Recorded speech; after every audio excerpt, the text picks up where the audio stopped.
Damn. So, welcome to Signature Views. Do you mind introducing yourself for me, my brother? No doubt. Miggs Sonny. You know what I mean? Yes, brother Miggs. Tell us a little bit about yourself right there. So Miggs is the guy. He's living, you know what I mean? Yeah. Living up here in Philly now. But Some of y'all might know me from Savannah. Some of y'all might know me from New York. Some of y'all might know me from anywhere else in the country that you might have seen me pop up. Yes, sir. But yeah, it's Miggs. What up? What up? Gotcha. So, one of the only questions that I always ask: are you a fan of music? I know you be asking that. That's the only one I ask. And you know I died laughing at AJ. Yes, yo, you got. And what was gangster was I had somebody really reply to that in a mind blowing way. Yeah. Yeah. So what? Yeah. People. Well, but yeah. So.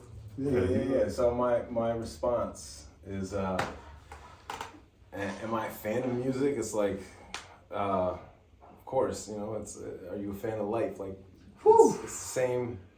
It's the same energy. You know what I mean? Oh just man. like, all art is life, and you know what I mean. It has its beauty, has its ugly parts, and it has things that lift you up, things that tear you down, type shit. So, you know, I'm in a relationship with music. It's part of my life. Also, I rushed myself a little bit. Tell people about yourself a little bit, about what you do, who you know, about your creativeness, about. Well, I am an artist and a musician. I make hip hop music, something I've done my whole life. But even before that, before my life, I was making visual art. Come on, yo. Before life began, when I was just a little potato, you know, on the planet, holding markers. But yeah, I've been drawing, and I've known that it was something that I love to do, and that I wanted to do forever, ever since I was a toddler, before I was conscious. Got you. Are there any specific genres? Are you a fan of music as a whole? Of music as a whole, I mean, yeah, fan of music as a whole. I love everything. I mean, you could probably get some footage somewhere in my, you know, just my little music collection. It's not massive, but it is. You know, you get a glimpse. It's diverse. It's a bit of everything. And honestly, ever since becoming a musician and being like in the world of making and performing music, for as long as I can remember, since that life started, my I think 90% of my music intake is from people who I know or who I've met. Wow. That's very small sliver is like famous or popular artists. Ooh, that's good. That's real. That's given to get. You know what I mean? I like that. I mean, that's what I find. Like that's what I find feeds me the most, and that's what I'm like a fan of. And I have so much. I have so much music that I still haven't even listened to from people who I've met or come across. You know, that it's like I'll never find the time to listen to it all. So that to me is like that's kind of what I want to check out first, and then you know if other stuff seeps its way in, like of course you know I'll check it out and give it a listen. But as far as the music that I own and that I regularly listen to, yeah, it's like a good 90%. That makes sense, and that's a real good fact right there. Do you come from a musical household? I do, literally. Both my parents were in theater. Oh wow. So they met in New York City doing theater together, and they would do musicals, they would do drama, they were on like off-Broadway productions, and wow. So yeah, so they were both very much into music and into performing and into art and into different cultures. So growing up, it was just I was exposed to a lot, you know, and it wasn't just from them. It was also just growing up where I grew up in New York, and you know, just neighbors and friends of the family, just people like that. I was blessed to be exposed to a lot of different types of music, a lot of different types of art. Can you name any songs or like any groups that you listen to because of them? or something, somebody that they really love that they put you on heavy? I feel like my mom was the one who kind of put us on to like when I think of it's actually it's hard to really pin it because it's not like an obvious answer. But like I think of artists like Tracy Chapman, Janis Joplin, and I know like both my parents were kind of in the hippie scene growing up too. But my dad also growing up in Philly, growing up near Atlantic City, like he was exposed to a lot of like soul and a lot of like a lot of Motown. So he always tells me about how he saw like the Isley Brothers once, and you know it was music like that really got him going. So, but I say it's hard because like we didn't grow up necessarily with like a record collection that we regularly listened to. Like there wasn't like a regular practice of any type of music listening in the house. Like we put music on if we felt like it, but also it wasn't like now where like the speakers are all set up. Like it was a process. And we just it wasn't like that. But they were so open to letting us discover what we wanted to discover and supporting of that. So that was the most important part. So obviously, whatever we were interested in, for the most part, they were like, gotcha. Gotcha. Do you remember any of your first albums or anything that you bought or that you acquired copies of? Yeah, I absolutely do. Like some of my first CDs, late '90s, I had Usher, My Way. Oh yeah. You know what I mean? That was heavy in the disc player, the disc man. I had Harlem World. Oh. Mace. You know what I mean? I was into that. Was big, yo. That CD dropped and it was big. It had a lot on there. All that, but then and then it just the whole Def Jam scene that was like the EPMD and Redman and great taste right there. We headed somewhere. Everything, but it was definitely East Coast New York hip, like boom bap hip hop. I had the Timbaland and Magoo. Ooh, I had my brother had the big timer stuff when it was coming out. Oh, you know what I mean? So I had my brother Freak the Monster. Shout out Freak. Shit, 3 years older than me. So he was also he was bringing stuff to the table, and we had we came up together. Gotcha. Like in that '90s hip hop. So like everything that was in like late 2000s or late '90s, early 2000s, we were, we had the CDs popping. Got you. Can you remember any of your first favorites or any of the ones that stood out from back then that still to this day, like you reach back and they hold you down, or like still ring true to this day? I mean, 100%, yeah. Like, as far as like going back and revisiting that music, yes. Of course, Big was a huge part. Pun was a huge part. Like, and obviously I can only go back and listen to that. And don't even get me started on making new music with their voices or even their like pre-recorded, or like taking acapellas. Like I always hated that shit, but we're getting into a whole new universe with the AI shit. But nah, of course, I go back and listen to those classic albums because those are just that's like that's prime my the epitome of what I think it was like the greatest thing as far as production, as far as writing, as far as voice, as far as flow. You know what I mean? And like dissecting lyrics and things like that. So and the locks were that defined my whole. Oh wow! You know what I mean? My whole childhood, my whole like coming up as a teenager. It was copping the mixtapes, copping the albums, listening to the radio freestyles, and it was like I couldn't get enough because they were just like the hunger that you always could feel the love that you could always feel that they had for each other, but also for hip hop. You know, for the skill of rhyming, how passionate they were, how they fucking went at anybody, and they were just ready to bite. Because that was that competitive edge of the 90s, man, where everybody had to get it. Everybody wanted it. Everybody.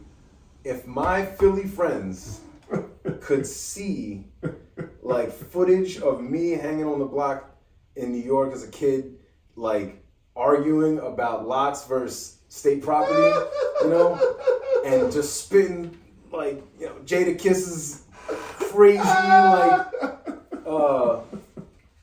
styles going in, and I was, of course, you know, and we were all like, yo, fucking nobody can fuck with lots. Of course. But at the same time, you couldn't help but respect it because it was such a ferocious battle, and you know, it was. The Locks versus State Property was. I had to go back and listen to it and find out. I had to find out. Oh man, we were listening.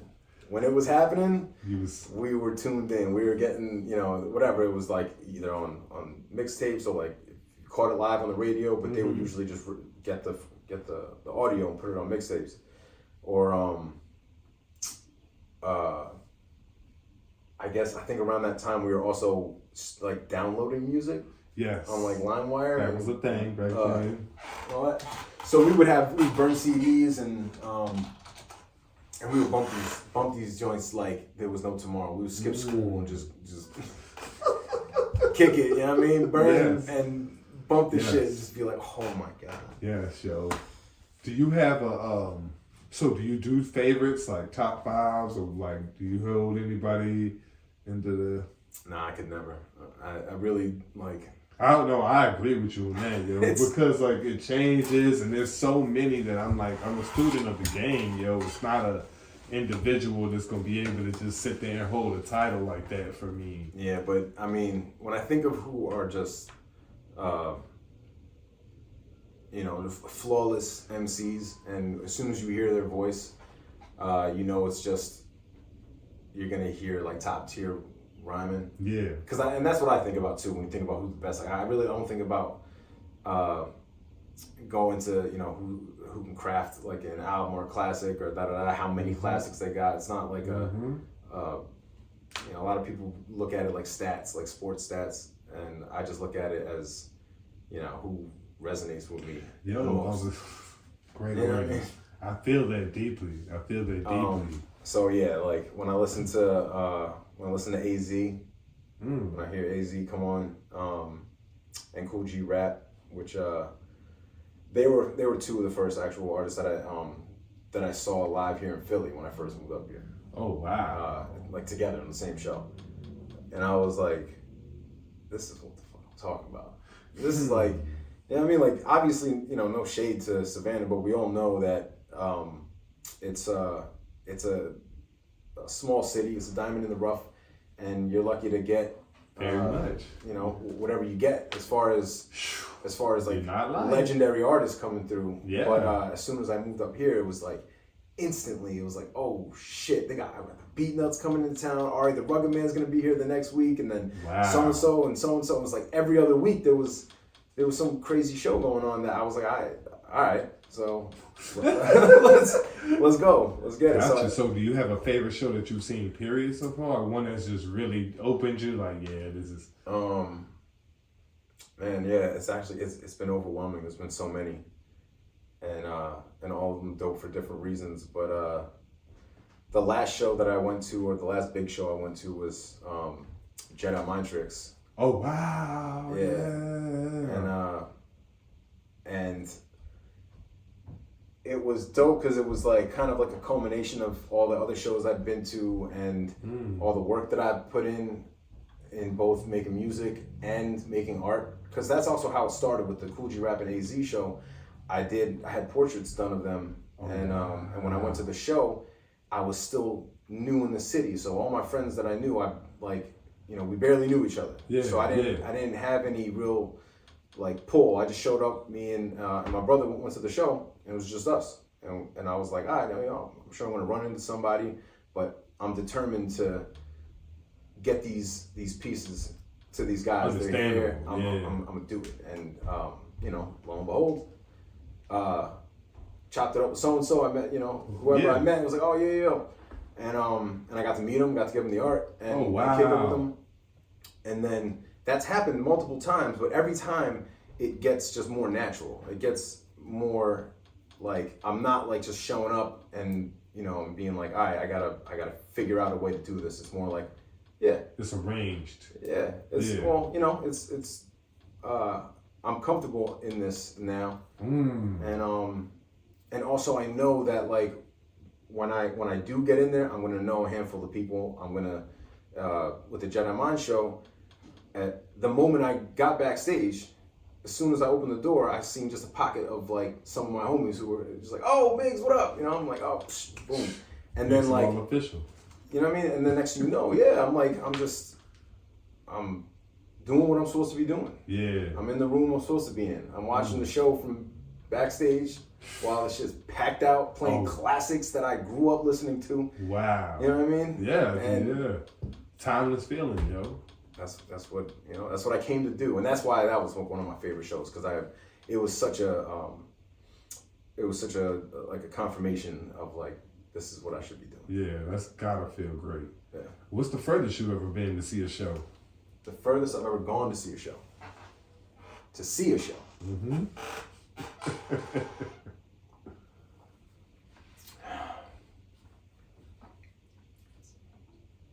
I don't know. That's a good question.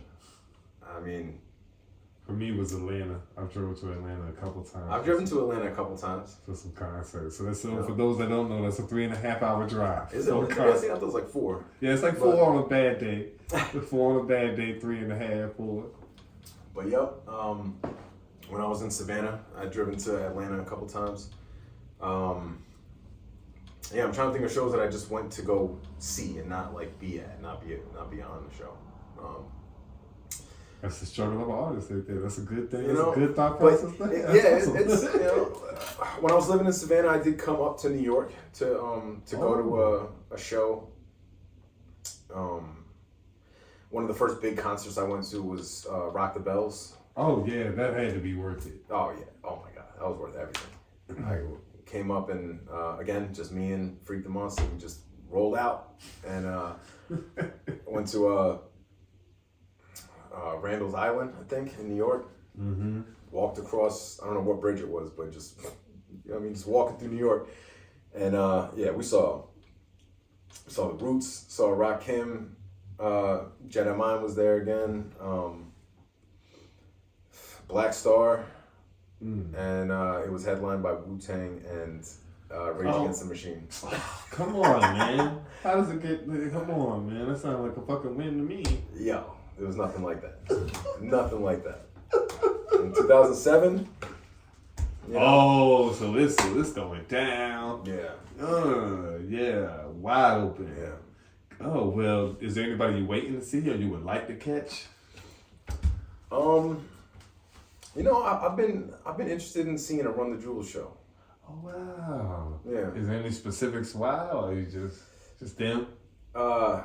What you said? Like any reasons why you want to see it, or it's just like just them as a whole is why? I mean, I've seen footage of their shows and it just looks crazy. But at the same time, I'm not a huge fan of big festivals like the ones that they normally play. Oh, okay. So like Rock the Bells, I think was an exception, and I would do it again only because it's been like I don't know what.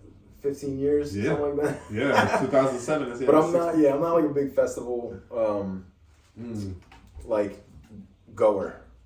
Don't get me wrong, I'd love to play them, and that's that's great. But yeah, as far as just going to see a show, is there a preference? Why is it the people amount, or is it like how the artist performs, or anything of that nature, or is it? I think it's just a different type of performance, different kind of experience. Oh. And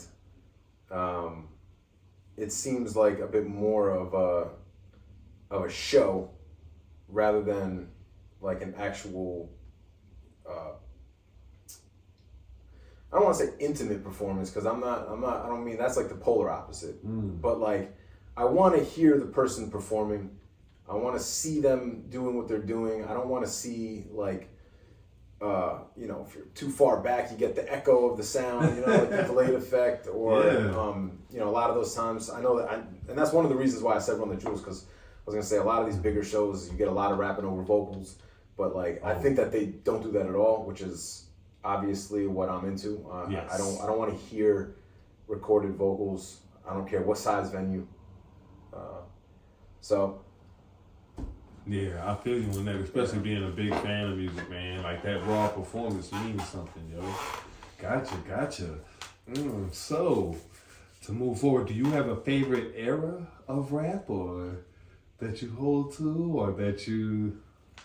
No. And then also to get back to something you said, I wanted to ask, what can you say led you to the more local vibe, or like looking and staying to the more underground artists compared to, you know, the wide there is no wide variation of commercial artists as compared to no, those. but there's definitely a wide, there's certainly a wide range of like underground artists that I don't know. You know what I mean? Like I explore all that and I'm into all that, but I mean, one of the main reasons, just off the top, is just because these are, you know, it's music by people like me, or like hungry, more than underground artists is what I mean. Like just civilian music. Yeah, It's not motivated by, you know, for the most part, it's like I like music. It's not motivated by any type of like agenda, where it's like, I'm trying to make popular music, or I'm trying to make money, I'm trying to please anybody. That's the most raw kind of music, you know. And even I don't know, that's what I can relate to, or that's what I feel like I can learn from the most. Instead of listening to something that feels just a little bit more processed and disconnected. I got you, because of that soul element, man. That means a lot to it. I got you. So who's somebody who's been filling up your playlist lately, or who dropped something worth talking about recently that you feel? Is anybody? Dropped something recently. Well, I definitely got to shout out my man Del P from here in Philly. Okay. He's been putting crazy work in, and the new music that he's been dropping is just like talk about like flame bars. Like as soon as you hear him start to rhyme, you're just like, oh damn, dude is like, you know, he's gonna go in. Yeah, that's the business right there. And let me see. I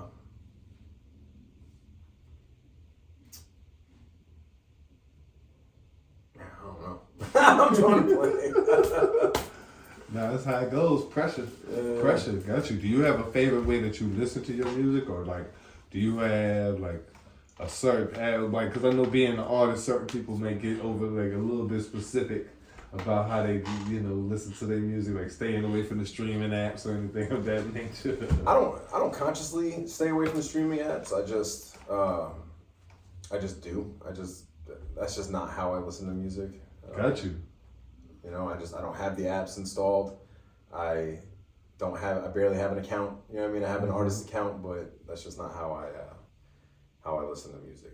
If I listen to it, it's like most likely I have a physical copy of the music. Oh wow. Yeah. Sometimes when I'm home, I'll listen to something through the speakers, like on the computer.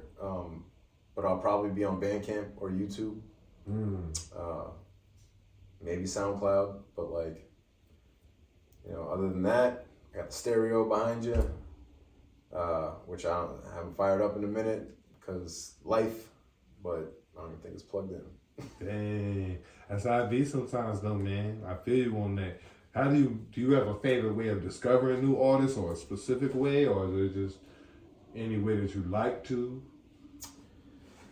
I'm curious, You know, like I social media is like a, you know, when I hear something that I like or I see a video that I like, I'll look up the director of that video or like the producer of that album, and like I'll do, you know, I'll do deep searches like that and just, you know, find out who's making dope shit, whether I know them or not. You know? Yeah, that's a good that's a good aspect you could use to link you to other great artists. You know, when you start looking into who's featured or looking into the producers, like especially producers, they can link you to Lord knows who these days, because like so many cats are working with different people and whatnot. And coming from that angle, do you have any producers that you favor or that you follow throughout the years? Yeah, I mean, like as far as people who just make interesting shit or dope shit, and I'm trying to think of the different categories of, like, you know what I mean, like people who I know, people who I've met, and just, you know, other artists that have just been killing it. But like, I'm even just trying to think of like Savannah. Like, I've always fucked with Kuna Bear. Yes, yeah. You know, he's always made just super interesting music for me. You know, I got a number of his tapes that just every once in a while just like pop that in. Yeah, man, and like go left with it, yo. Make interesting stuff. You know, make little weird stuff. And let's see.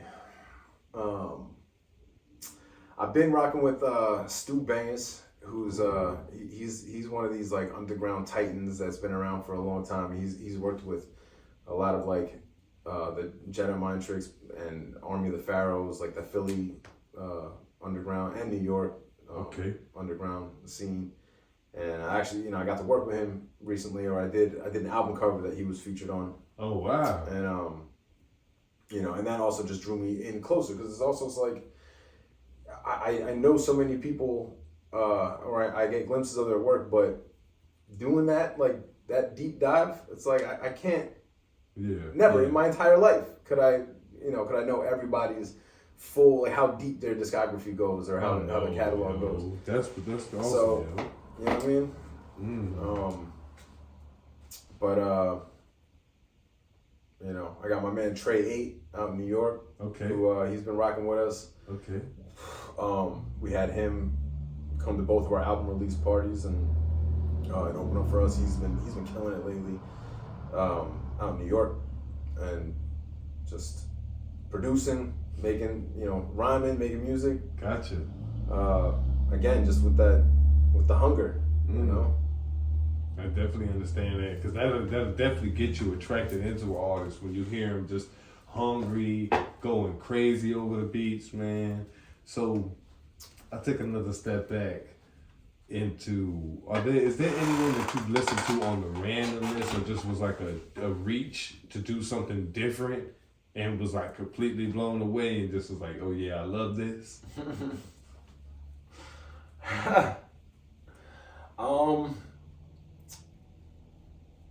I don't know. I mean, I get exposed to a lot, you know, like just from going out and doing mixed genre shows and doing open mics and doing, you know, just going to, you know, festivals or spots where people are performing around the city, and yeah, I mean, I just, you know, I'm open to whatever, you know, whatever floats my boat, you know, if it's interesting, if it's dope, you know. Lauren and I will just randomly we have a friend who works for a thing called Orchestra 2001, where it's like, what? You know, go to what was the show that we went to recently? It was just like a classical performance that had, you know, just like harp and piano and flutes, and, you know, a whole little mini orchestra. And, you know, another performance they put on was in South Philly, and it was like a representative of the whole, like, history of the neighborhood, and it was a whole live orchestra that was just playing different cultural music. That's the big things that you win from being in a place like this, yo. You know? And that's a night out for me. I love that. Like that could be way more fun than a rap show anytime. Yeah, because man, there's something about those instruments, man, that just make you feel a certain type of way, that open your mind on different levels, yo. Man. Well, gotcha. But that's all. I mean,